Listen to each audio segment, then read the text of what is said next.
Emotional support animals, on the other hand, do not get the same kind of recognition under the ADA that service animals do. Emotional support animals, or comfort animals as they're called, are basically companionship animals to relieve loneliness, to help individuals with depression, anxiety, and the like. So it's not that they're not recognized at all, but they don't hold the same status as service animals.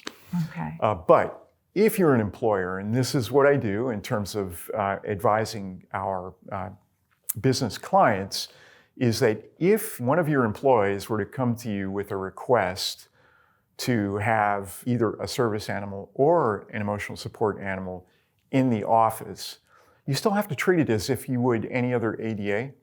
In other words, you have to engage the employee in the interactive process. Even the emotional support. Even for the emotional support animal, you can't discount it. No. Yeah, it's not a Citizens Bank Park situation, because that's another title of the ADA.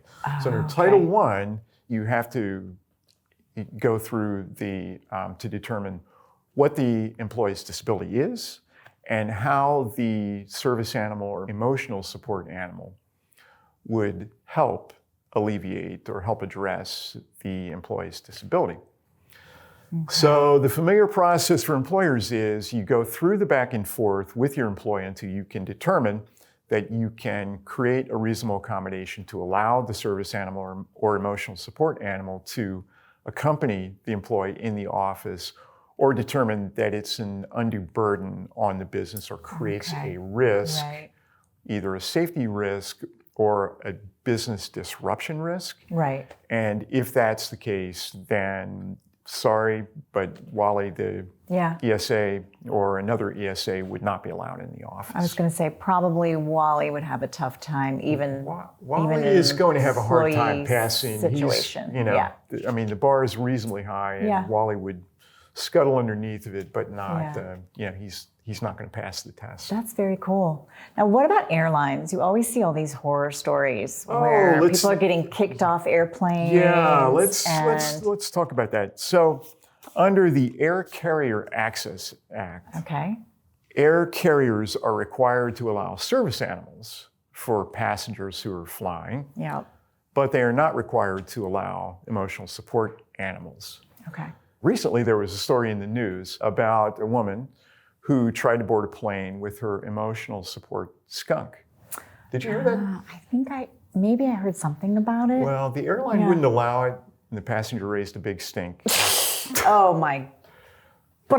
So in any event, but the law underwent some changes in 2020 to deal with the fact that there was a lot of perceived abuse of, in other words, people were trying to sneak their emotional support animals onto the plane under the guise of it being a support animal. So finally, the Federal Aviation Administration took action and now created some rules that make a bright line distinction that precludes ESAs from being in the passenger compartment.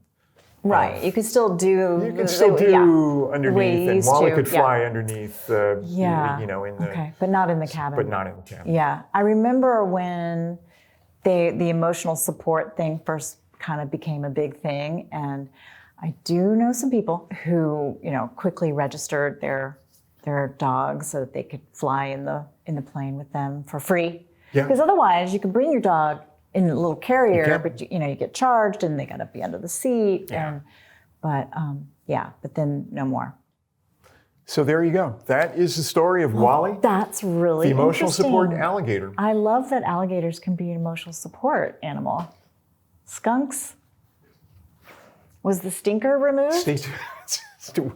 I don't know. We don't know. That's scary. I think that will have to be for another story. Another episode. Another episode. Well, thanks, Doug. Thank you, Kandis.